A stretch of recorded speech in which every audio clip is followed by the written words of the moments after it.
Hi, everybody.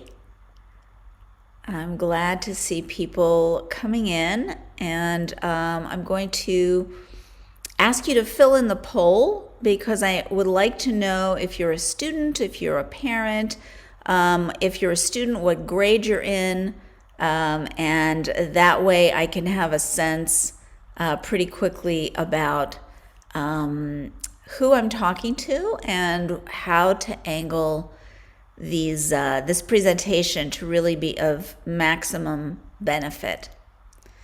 So I will start in just a minute or two. There are a few people kind of still coming in. Thank you so much for taking the time. And this is a topic that I have found to be incredibly helpful in my work as a college admissions counselor, but also as a parent. I found it extremely helpful, so I hope it will be of benefit. So if you're thinking about college planning for your kids, you have come to the right place. My name is Anjali Maazel. I am a former Princeton University interviewer, TED Talk speaker, and college admissions expert. I'm also the very proud mom of a thriving 24-year-old who's now in grad school. At Anja Education Consultants, we have helped hundreds of students get into their top perfect match schools, including Yale and Stanford, Johns Hopkins and Vanderbilt, Swarthmore, and UT Austin, to name a few. As a Princeton interviewer, I learned what colleges are looking for in students and how applicants can stand out from the crowd. As a parent, I learned how important it is to teach our kids, no matter how high achieving, that college is just one step in designing a life of purpose and financial stability, not an end in itself. So, why are we going to talk about growth mindset today?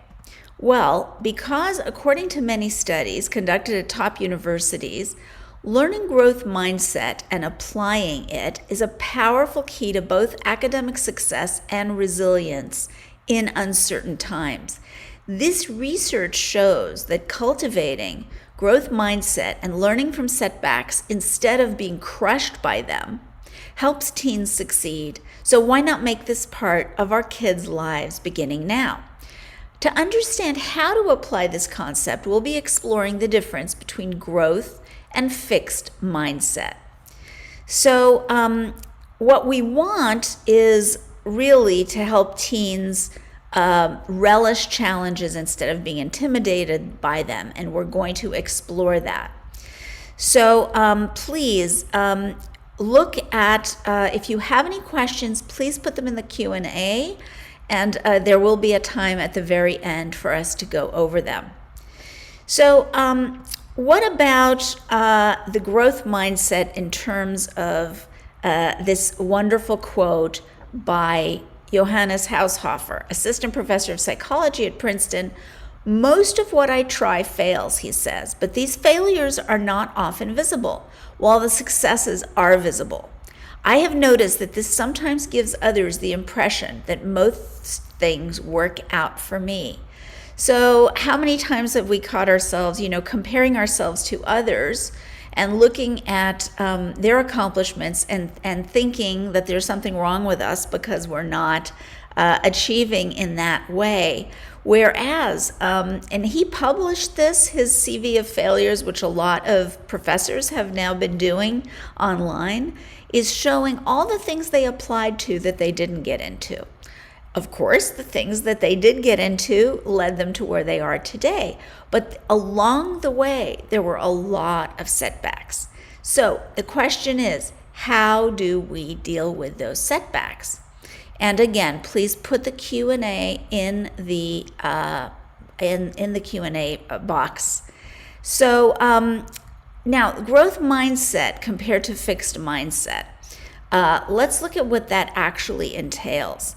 So the research is showing, and these are studies at UT Austin, Stanford, University of Indiana, that fostering growth mindset led to an increase in GPA and enrolling in challenging courses. This was in a study of 12,000 high school students. So fostering that growth mindset led to increased academic performance. They also studied college students, and it showed that applying growth mindset led to those students being engaged, being interested, performing better in their courses. And this was a study with 15,000 college students and 150 professors. Now, when the professors did not apply growth mindset, when they reported applying fixed mindset, and we'll look at what those things mean in a minute, they reported lower engagement and lower academic performance. So growth mindset focuses on believing that hard work and mentoring can help us improve in areas that we're challenged in. It tells us that learning from errors can teach us to work smarter, instead of looking at these setbacks and saying, what does this say about me? Growth mindset is also about believing that talent and potential can be developed. It's not something you're either born with or not born with. Fixed mindset, on the other hand, fosters a fear of failure, because people, when you're following this fixed mindset approach, you never want to look dumb, so you never take risks. And then there's like an aversion to mentoring and effort, because the idea is, well, what's the point? I can't do it. And this, by the way, this is true sometimes for very high achieving students too, who face setbacks. In this mindset, setbacks spell doom. There's a belief that talent and potential is fixed. So let's explore now a few more differences between growth and fixed mindset, and as well as a false growth mindset, which to watch out for. So growth mindset, the way we give critical feedback. So if you're a student, then it's what you internalize and say to yourself. If it's for a parent, it's what you say to your kids. The important thing is to reinforce the idea that we can grow and develop by using mindset supporting growth mindset supportive language, which I will show you in a minute. So this is based on the science of the neuroplasticity of the brain. The brain is constantly able to change and grow. So it's based in fact. The fixed mindset really is looking at abilities instead of learning strategies. And it's saying, oh, I did poorly in this, so I must be X, Y, and Z. It's a limiting response to challenge. Now, there's a third one that's very interesting. I found this fascinating. That is the false growth mindset. So when parents, or if you as a student engage in the mindset exercises, don't think that the growth mindset is all about working harder and telling a student or telling yourself, if I only work harder, I can do this. Or a parent who, or if we internalize this, a way of saying, no matter what you do, it's okay. So being positive about that without giving a reason. So what we want is to praise the process, the strategies. So what have we learned from this setback that we can apply? Are we applying what we learned from previous setbacks? And also the joy of being involved in whatever activity it is, academic or extracurricular. This is different than just praising effort or just praising the results. So this distinction can really make a difference for students. So now, what does this information show us? So let's look at this language for growth mindset. This is one of the aspects that I find so incredibly useful. If you look at some of these statements, you'll see how different they are than some of the things you might be telling your kids or we might be telling ourselves, right? So, for example, let's learn how to do this, or if you practice, you can learn to do this by yourself, or praising the creative way that somebody solved a problem. Telling somebody, remember, your abilities can be developed. You have a big task ahead. It might take some time. So helping yourself, helping students to see the academic journey and the extracurricular journey as a process, and an ability to respond to challenges in this positive way. So feel free to let me know eventually if this is something that you would like to receive. I'll be very happy to send it to you. So then the summary really of what fixed mindset is. Fixed mindset asks, what does this setback say about me? And then the growth mindset says, what can I learn from this setback? You see the big difference. Also, growth mindset is, interestingly enough, among the 21st century job skills that are going to predicted to be most in demand as AI and machine learning increases. So those jobs that robots will not be able to substitute us with. And so, and this is not my opinion, this is based on the McKinsey report and the World Economic Forum. So extremely useful, not only for students on their academic journey, but afterwards for job satisfaction and employability. So before we move on, I'm just looking at the poll. It looks like we're 60% parents, 40% students, mostly in 11th and 12th, some in 9th. So welcome, very glad that you're here today.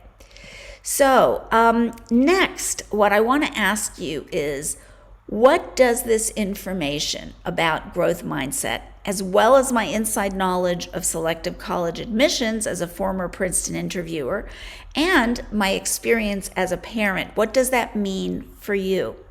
So what I want you all to visualize, now clearly for the 12th graders or parents of 12th graders, you're going to be visualizing something else, right? So this exercise is mostly for the younger students, but you can adapt it. So for those in 10th and 11th grade, visualize this. It's October 15th of your teen's senior year in high school. Because they submitted their 8 to 15 high-quality applications early in a way that left them inspired instead of exhausted, because they've been applying growth mindset, they have their first acceptances rolling in.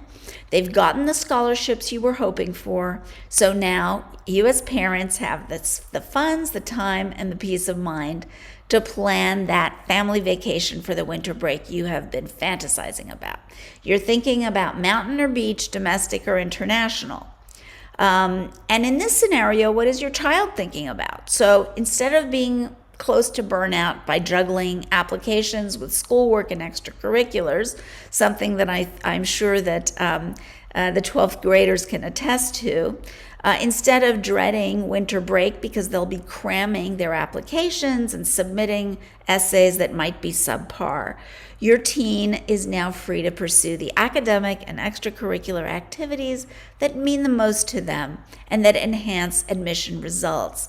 Additionally, the first semester of senior year grades are often looked at by admissions, so your kids will have the energy to perform well in school instead of getting exhausted or trying to crank out applications at the same time. So the first tip I have to share with you is that timing is key. Focus on when the applications open, not when they close. Generally, they open in August. They close in December, January, but there's some that close later. Now, this is not a hard and fast rule. You have to adapt this to your own situation. It's very important for this to be personalized. That's why I work one-on-one with students, but you can do this also, personalizing it to your situation. So the question is, though, if you are submitting early, And the reason for submitting early is because a lot of colleges, whether they say it or not, are working on a rolling admissions basis. This means first come, first serve. They are allocating spots in their freshman class and scholarship funds as students apply. So applying early can be an edge. Not all colleges do this, but it's good as a general practice for all the reasons that I've outlined.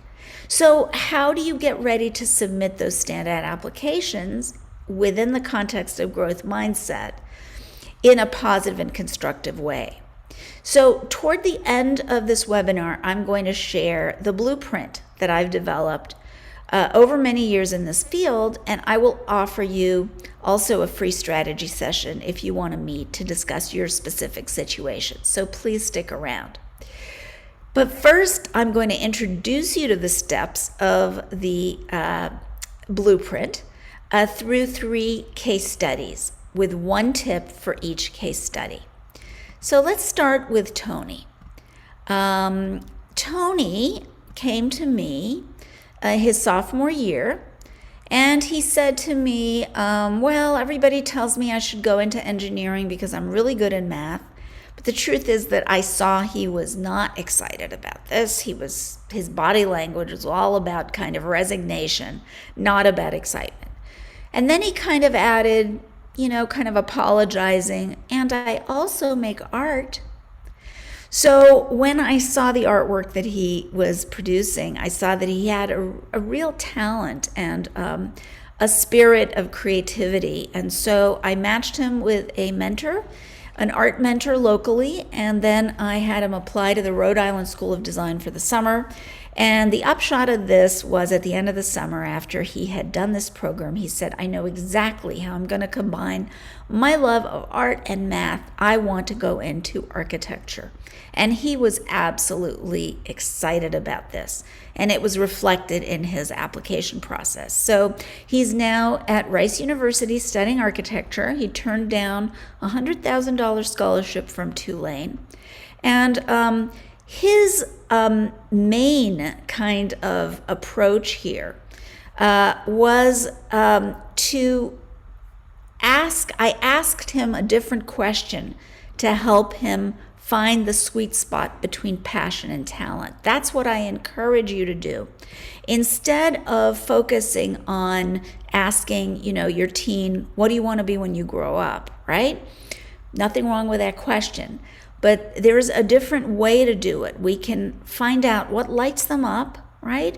And what kind of needs out there in the world do they think they might want to help address? So in Tony's case, he had grown up around a beautiful community building where he and his friends had played. And it was very meaningful to him. And he felt that this was a way that he could use his talents to benefit the community, maybe getting involved in urban planning or, work for an architecture firm that was specialized in this area of community buildings. So that was a wonderful way to get him fired up. And by making those right choices for extracurricular activities and summer plans, Tony found out what he wanted to major in. He used growth mindset to become curious about what he really cared about. Instead of saying, well, I have to go into engineering. I don't really like it, but everybody says I do. And, I'm probably not good at other things. That would have been the fixed mindset approach. He started to see this other path. And then we could find his perfect match colleges to apply to. So the choice of extracurriculars and summer programs is crucial. And this is one of the places where expert guidance early on can make a big difference. The benefit of applying this tip, so in his case, the guidance that he got in career and major planning saved his parents time and money in college through him having greater clarity. How would it have gone if he'd majored in engineering instead of architecture? He might have ended up having to do an extra year of college because he wasn't happy, or he might have switched later on, which would have meant additional expense and time. Very good. So now let's look at the next tip and the next case study, which is the story of Ellen, who's now at Emory University studying business. She turned down 12 scholarship offers up to $100,000. So her story and the tip that goes along with it is about telling your story for compelling applications. How can your teen do that? So she came into the process, unlike Tony, who came into the process with a high GPA and high test scores. She came into the process with a high B average from a competitive high school. Ellen struggled with anxiety, so the college planning process really needed to empower rather than burden her. This was where growth mindset made all the difference. So what we did is I helped her view her academic journey in high school as a journey of progress and learning, right? This was the quintessential growth mindset story. And her progress was both academic and extracurricular. So, for example, she improved her GPA over the 3 years of high school through hard work, but also taking initiatives outside of class. She got additional tutoring. She asked for a mentor in a subject that she was really passionate about but was struggling in. And she also didn't stop taking challenging classes. So even though she had to exert extra effort and she was really interested in these classes, so she took these more challenging classes. That was part of her story. The other part was the extracurricular journey. So she started in yearbook as a participant, and then she slowly over time, through learning from setbacks, she became the leader of the yearbook, the manager. And when she combined those two things with a startup, with an internship at a startup incubator, she was able to illustrate her leadership, her teamwork abilities, her resilience, and her initiative at getting this internship while still in high school. So when we helped her weave her talents and experience together, she not only gained some clarity on her future career, but she also discovered that she wanted to become a socially responsible entrepreneur to help protect her workers and the environment, which excited her and reduced her anxiety about the future, because she was going in a direction that really inspired and motivated her. At the same time, it also got her admission to her top school, as well as 12 scholarship offers. So the tip number 3 is to see your child's 3-year journey as a story. 3-year, by 3-year, I mean freshman, sophomore, and junior year. How do their academic interests and extracurriculars fit together? How can those threads be combined to reveal who they are, what matters to them? So how I start this process with my students is I have them take an interests and strengths assessment, which is really helpful in gaining that clarity and teasing out those threads that are then going to be combined for in the essays and telling the story. And then the other step is brainstorming, right? So if your student is working with me, they'll brainstorm with me. If they are not, then they will, brainstorm on their own with a trusted adult, with your parent, but always using that growth mindset language, right? When you do the brainstorming with your child, to really help them not self-censor, but really explore, what are my strengths? Can I learn from my setbacks? How can I put this together? So, and helping them, ask them, how did you grow in the process? This is very important. So all of this, it ties into the idea that the evolution, if you focus on the evolution of a student, that is not only encouraging, but that's very attractive to colleges. And at the same time, it enhances their joy about the future instead of increasing anxiety. So the benefit here is, it's really win-win. I mean, it's optimized admissions results, financial savings through scholarships, and peace of mind for both parents and students. So next, I want to talk to you about Maria and her daughter Grace, who I worked with last year. And Grace got $80,000 scholarship from her top choice school, Cal Arts, and turned down $199,000 from Columbia College Chicago. She applied test optional, and this next part, after Maria and Grace tell you their experience of the college planning process and working with me, then we will talk about the testing and how the test strategy is so very important. So I will let them tell the story themselves. Hi everyone, I'm Grace Sorensen and I'm a long-term client of Miss Anjali. We began working my freshman year. Right away she got to know my family, my passions, and what I saw myself doing beyond just the years of college. I have to agree. I'm Maria and I'm Grace's mom. And I would have to say the best thing about Anjali and working with her is that she's super organized. She uses a lot of technological tools that keep us organized with calendars and scheduling.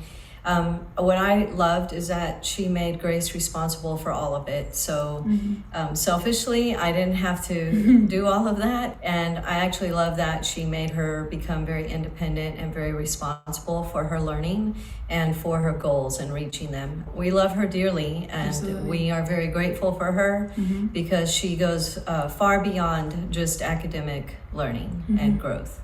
And I'm so proud to say and so thankful to be able to say that in these 4 years, thanks to her help with my applications, I was able to get a $20,000 scholarship to my top pick school, which is California Institute of the Arts, also known as Cal Arts.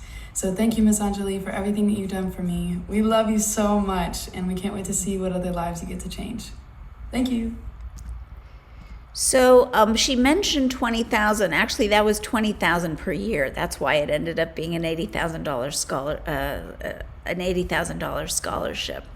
So the important thing here is that how Grace was able to use the testing. So again, these are the stats from her admissions. She ended up applying test optional, and you could ask, well, why? Why would a student apply test optional, and why would a student submit their test scores? So basically, what we want to do is be very personalized about this decision, right? You have to look at the 50th percentile or the mid-range of SAT or ACT scores for any given college, and then compare your baseline to that 50th percentile. In that 50th percentile, by the way, the mid-range is going to be different for every single college, right? Because every single college has admitted a previous year's freshman class that has the 50th percentile, or the mid-range is between two numbers, but those numbers are different for each school. So we want to look at the schools that the student is applying to and what that 50th percentile is, and then compare the SAT or the ACT scores. If they are at the top of that range or above that range, generally a good idea to submit the scores. If the scores are below that range or at the bottom of that range, generally not a good idea to submit the scores. Now, what does test optional mean? The colleges that are still test optional because of COVID, it's because test centers were closed, or some of them are still closed. And if a student submits their score, they will look at it. If a student does not submit their score, they will evaluate that application without the scores. Now, some colleges are very good at this because traditionally they were already test optional even before COVID. Schools like Smith College that were traditionally test optional, or even schools that are test blind, which means that if you send the scores in, they won't even look at them. That's University of California system, for example, UCLA, UC Berkeley, UC Davis, etc. So what we need to do is, again, it's got to be very personal. There's no one right or wrong way to do this. We want to be sure that if a student is applying test optional, they have maximized or optimized every aspect of the application that is not the test scores. And that's what I try to do with the students that I work with. So just to clarify, the SAT or ACT and ACT, they are not aptitude tests. They test whether a student has done test prep. That's why until our system changes and SAT and ACT are phased out, which they might very well be eventually, until that happens, we need to be sure that the SAT or ACT score is also optimized if possible. Now, some students are not good test takers, no matter how high achieving. And Grace is an example of that. She did the prep, realized that it was not going to yield her what she wanted, so she applied test optional.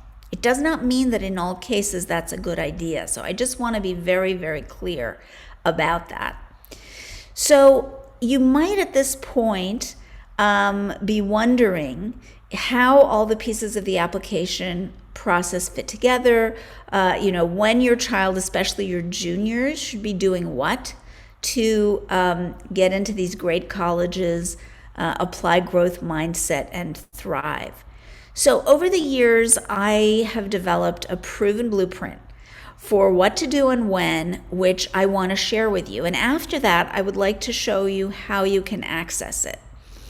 I will also be sharing final practical tips at the very end after I share the blueprint. So those final practical tips, the do's and don'ts, are extremely to the point, and I think you'll find them beneficial. So please stick around till the end of the webinar. As a bonus, we're going to offer you a 30-minute one-on-one free strategy session to explore how I might be able to help going forward, whether your child is a good fit for my services, and which packages would be best for you. So students, if you sign up, please bring both parents to the session. If you're a one-parent household, of course, one parent is fine. Sign up for a time when they are available. And parents, again, if you have a two-parent family, please be sure both are present at the strategy session. So Leslie, our wonderful moderator, is going to drop the sign-up link in the chat now. So let me just be sure. Yes. So Leslie, if you would be kind enough to share that link, and I will actually, just in case, put it in here myself as well. And yes, it's the same link. It's the same link as before. So I posted it, and she's going to post it again. Thank you so much. So now the blueprint here. What's important is that the way that I've laid out this blueprint is the same as the description of my packages. So they go hand in hand, because this is the fruit of many, many years of experience. Now, before I share that blueprint, which allows parents and students to really have the guidance that will ensure optimal admission and scholarship results while protecting student and parent well-being. Before I do that, I want to share my track record. So 100% of our students since 2014 have obtained scholarships ranging from 12,000 to full rides of 276,000. The average scholarship for my students since 2014 has been $80,000. So as a result, my fees are covered generally many times over. So let's look at those packages, which at the same time are those blueprints. So the first one is, it's one that includes 10 packages, 10 colleges. It's called comprehensive, but the important thing here is how I've laid out the process. So cutting edge strengths and interests assessment, which I mentioned before, really helps with clarity in major. It helps with ability to express those strengths in essays and interviews in the resume, extremely helpful. Beyond the basics, so analyzing, optimizing transcripts, it's very important to have an overview to see if there are any places where there can be improvement through tutoring, through curriculum choices. So I help students choose their courses for next year because we want to have an overview of that high school plan. It's extremely helpful. And then the extracurriculars, choice of extracurriculars. Are those extracurriculars, like in Tony's story, really helping the student to explore their strengths in a way that they will be able then to leverage to find the right major and career, and also to write those outstanding essays? It all fits together. It's also extremely important to help students prepare for the interviews, right? To get a very good resume, an academic resume together that is going to tell their story on a 1 or 2 page format.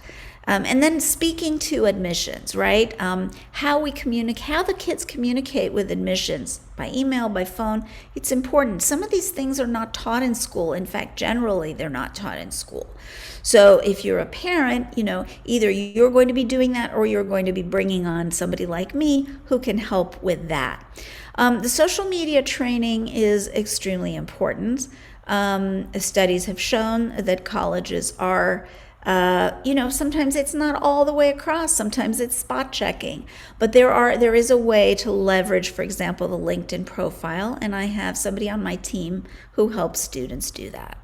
And then best fit college list. How are we going to whittle down, because that's part of this blueprint, is the college list is super important. Like, how is the college list going to reflect the best fit for each student?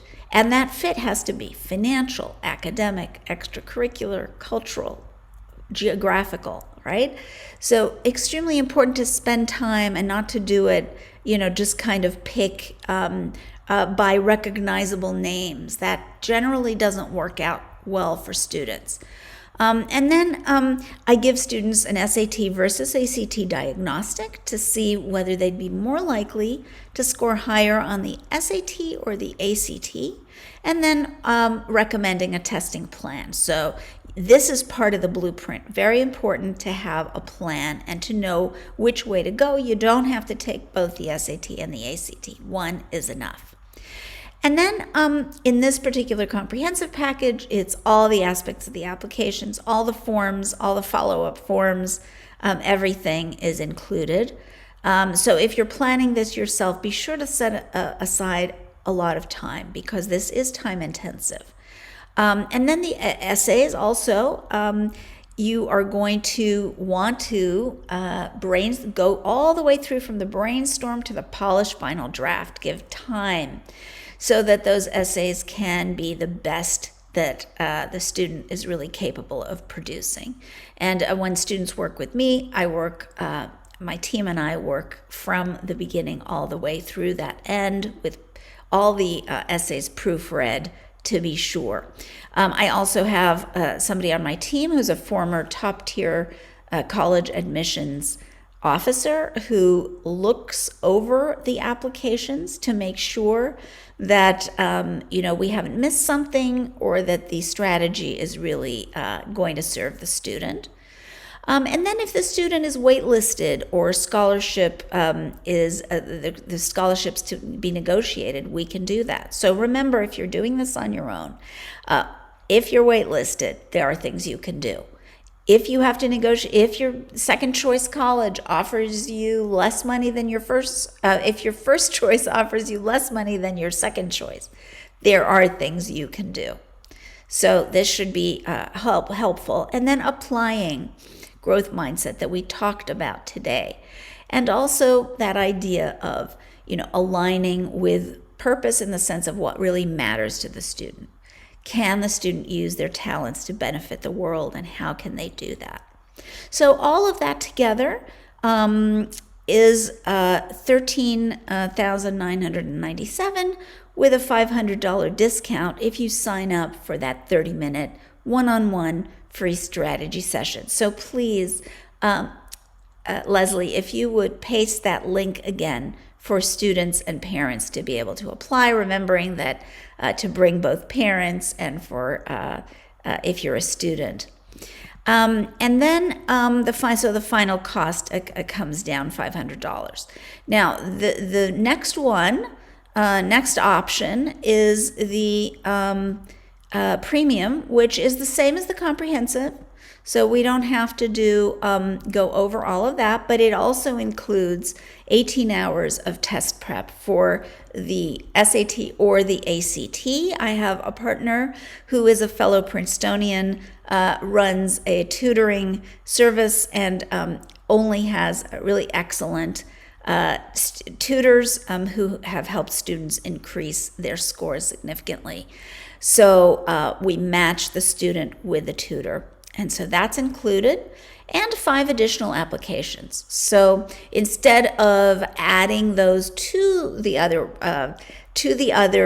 package, which is a little more expensive, we bundled it all together and saved some money. So the original savings is that plus the $500 discount. So the total savings for this package is $1,044, and the final cost is $18,247. So that's for the that's for that one. And then we have another one that we generally really only talk about in the sessions. But if you're interested, certainly you're going to want to meet with us. And I know that my screen sort of stopped sharing, so I do want to be sure that we have gotten back on there. So hopefully, okay. So for some reason, sorry, give me a second here. Nope. Okay, I think we're good. So now I'm just bringing this up, and I'm going to go through pretty quickly because this is really for parents who have middle school students or students in 9th grade. Also for all of you in 10th grade. I have a program before the college application process, and this will also help you in terms of your blueprint that we've been talking about to know what to do with students before 11th grade. So there are 2 options. One is this Talent Development Foundation's quarterly meetings to assess and advise on academic path and extracurricular choices to really align them with the student's interests and possible college major. And that, if you begin late in the year, we still have the 4 meetings. So whether you begin early or late. This is important, again, whether you work with me or not, you want to be sure that all of those choices are aligned. And I give you a $200 discount on that, so the final cost is $17.97. The main package for, and this shows a detailed blueprint for the middle school and 9th and 10th graders, is we want, again, to apply that talent development idea to as early as possible. So I do give a different interest and strength assessment to the younger kids, which is very helpful in getting them started in this process. I look at their talents and look at their any kind of portfolio they have, whether it's community service, or they have a little business, or they are interested in visual and performing arts. Doesn't matter what those strengths are. And then I also interview students in depth. And we focus on the 3 Ds of talent development. And this is something that you can apply, discovering, developing, and demonstrating the talent through things like pairing with a mentor, like I described for Tony, summer and extracurricular internships, like I described with Ellen, Grace from the video, she did a Grammy camp. She's a singer, so I helped her apply, helped her work on her essays to apply to Grammy camp. She was given a scholarship, and I think that really helped her with her college application. So there are a lot of things that can be done at whatever stage the students are. And then to build that portfolio, there are different ways to do that. There are, of course, personal websites, and social media can sometimes be a tool for that, for self-reflection and resume building. What we want is every single step of this process to be enriching. It's not about pushing kids to figure out their purpose or to groom them in a way that is detrimental to their well-being. It's really about enriching their lives and helping them discover who they are and how they can help their talents, how they can share their talents with the world to create that major and career that's going to bring them success and satisfaction. So then that any kinds of competitions or internships, like the internship that Ellen did at that startup, was really helpful to her. She really helped her understand one of the things she wanted to do in social entrepreneurship. There are competitions that showcase a student's talents. All of this guidance is included in this package, including helping students create their resume, write their essays for these different extracurricular things, and help them prepare for any interviews that they're going to have. And then, of course, we help with the planning for the next year in terms of course selection. It's important, see, if you're, again, looking at this as a blueprint, look at these facets, and this is what you should be, looking at to be able to really optimize, position a student to be in good shape when they apply to college. Reviewing that transcript, and if there are any tutoring recommendations, as I said before. I also give students a personalized high school timeline. Some parents decide they want me to work with their kids from 9th grade onward, so that can be very helpful as well. And we do, usually it's in 10th grade, that SAT versus ACT diagnostic and the testing plan. Some students are ready to even start test prep at the end of 10th grade, or sometimes even earlier, so that can be an option. And generally this is monthly meetings, but I don't cap the meetings. We want to get the job done, so that's the most important thing. And we, of course, apply the things we've been talking about today: growth mindset and focus on purpose. So all of that put together is a $3,997 with a $500 discount. If you sign up, is $3,497. So again, Leslie, if you would paste the link, that would be fantastic. So now what I'm going to do, I'm very glad you stuck around through this, because I am going to now share with you, of course, I'm bringing up my track record again just for you to see. This is why people engage me, because of the track record with scholarships and admissions. So the final tips. Here are some do's and don'ts. What you really don't want to do is this. And parents will know who this is. Students generally don't know who this is. It's Scarlett O'Hara, Gone with the Wind, the actress Vivian Leigh, long time ago. But the message was, I'll think about that tomorrow, right? So don't put it off, right? No, it doesn't have to be a pressured thing, but it should, try to deal with these things and plan. There are also some of these statements which I want you to ask yourselves right now. Do you think these are true?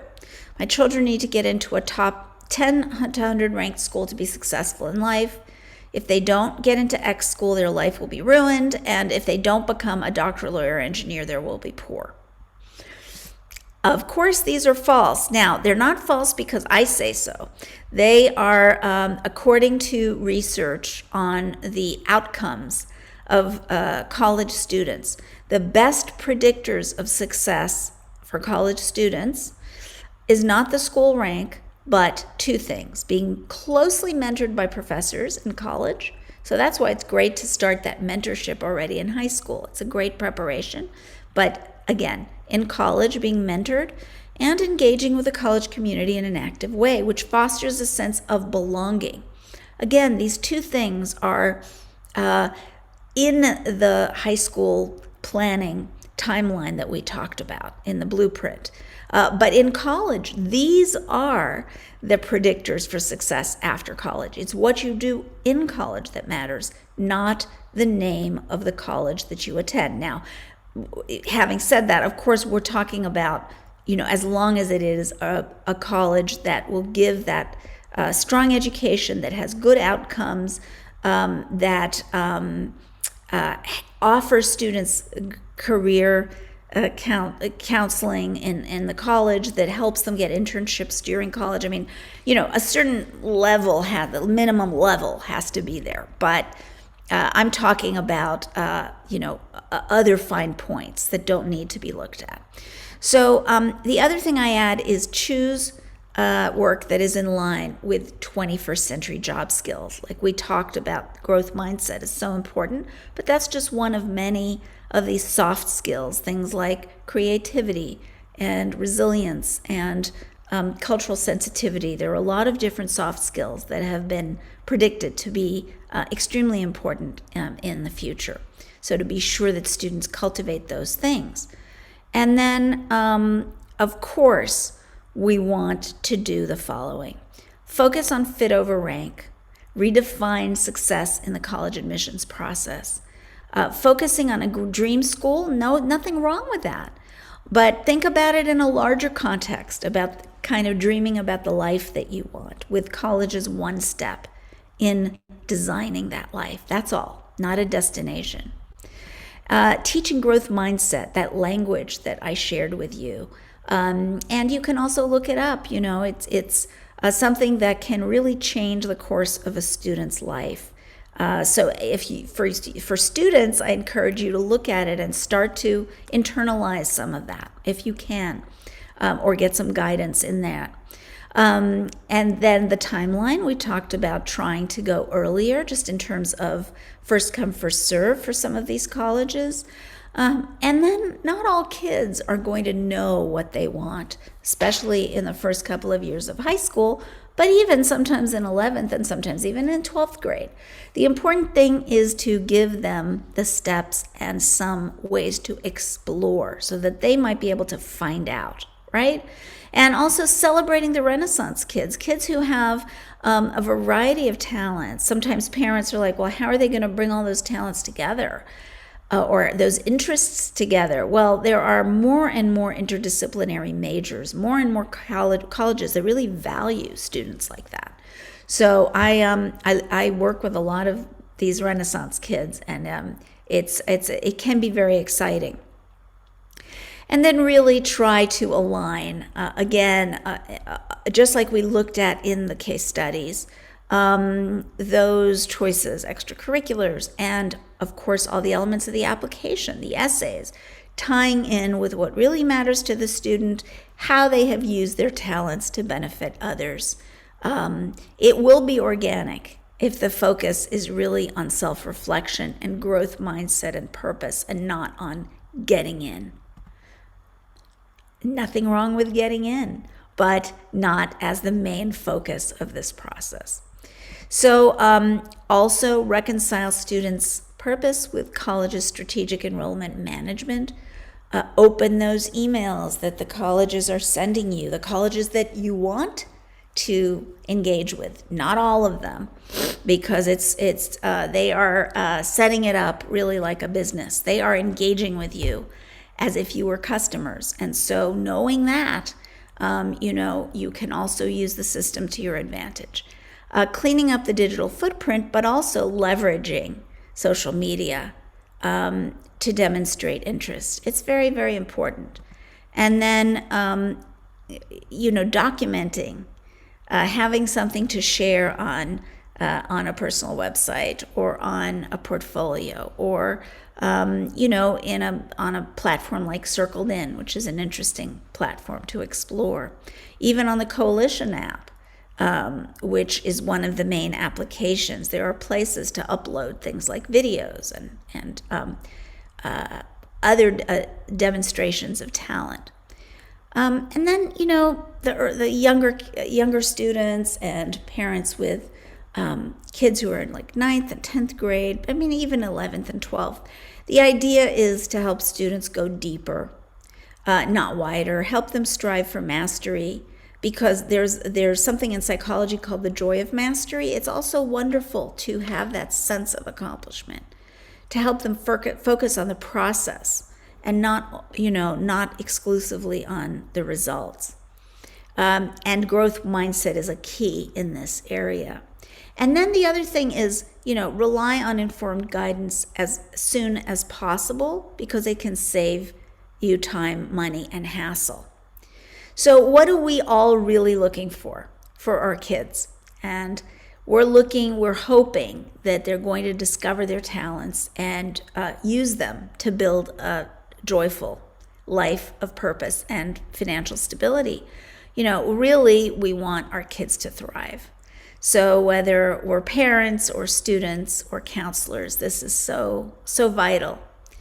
So I hope that this has been useful. I am really looking forward to answering your questions, and I would love to know a little bit more about you all and find out what your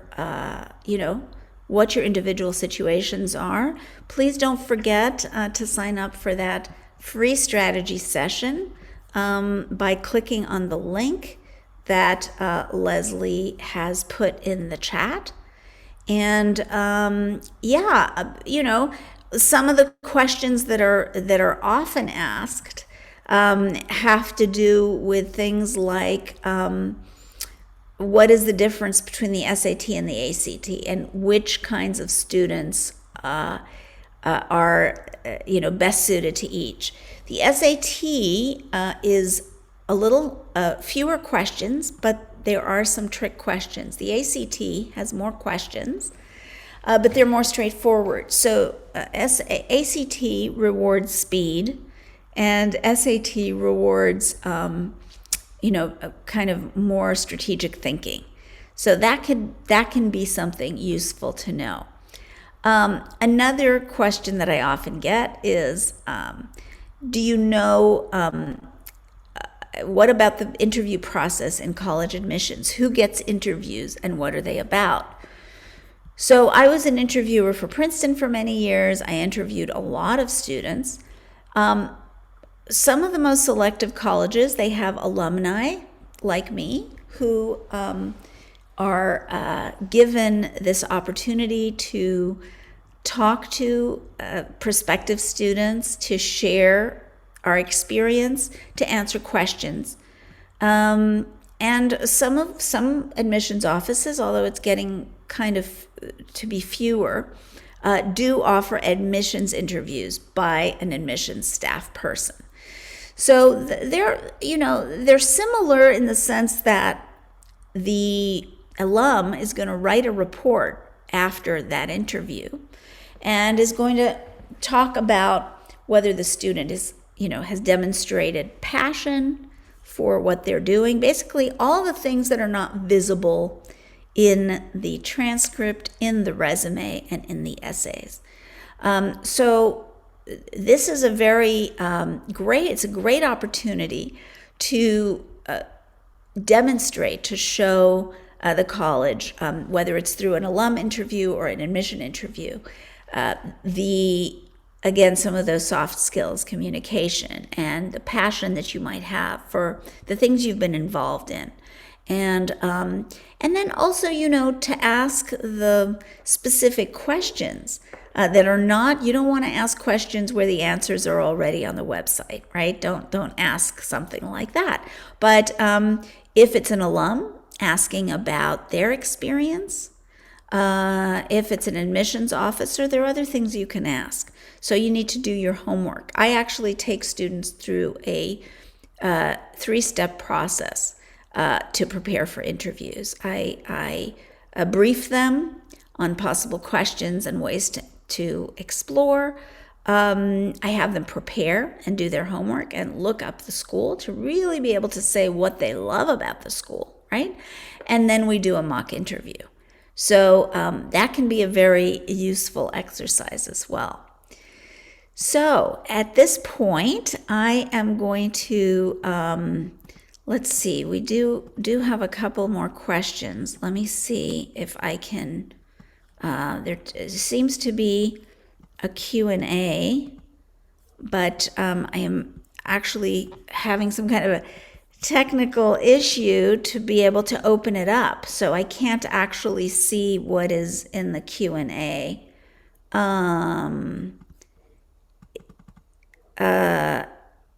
The question is it possible to have a copy of the mindset slides, since I'm from the West Coast and missed that part?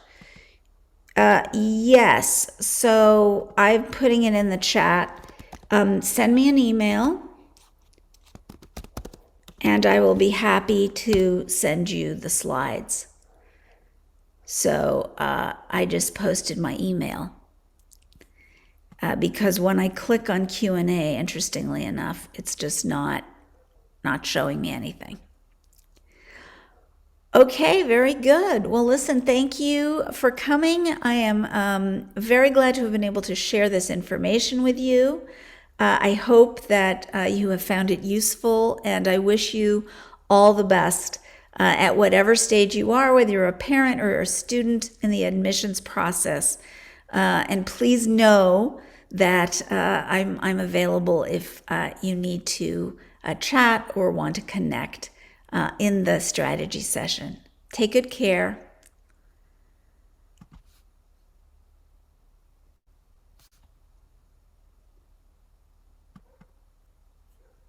I see that there is a question, another question. What is an important quality admissions officers look for?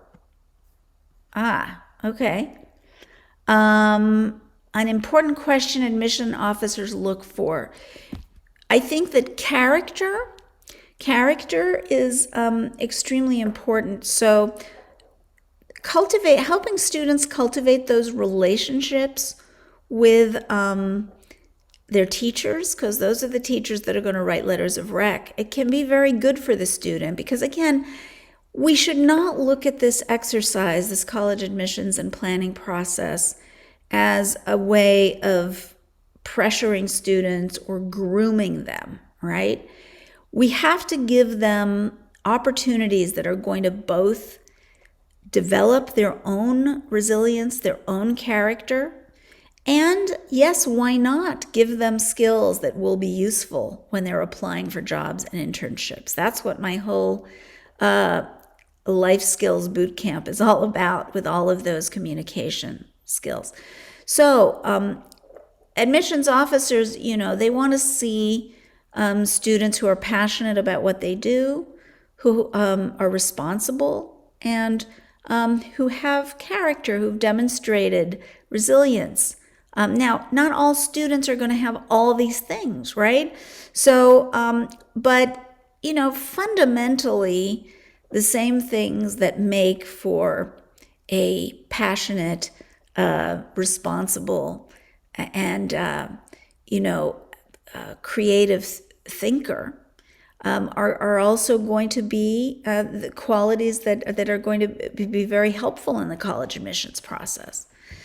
So there are many ways to demonstrate character. I just mentioned the letters of recommendation because it can be, it can be a way for students to even do an audit on themselves and say, where am I at with my communication skills? How am I participating in class discussions? And with the view toward, okay, I want to get better in these areas so that I can ask for a letter of recommendation, and so that I'm going to get a great letter, right? So it can be a win-win in that sense. And I see another thing on Q&A, so maybe Leslie, you could put it in the chat, because I, again, do not, for some reason, have access to the Q&A. Is that it? That was it. Okay, very good. Well, wishing you all the best in your college admissions process. Thank you so much.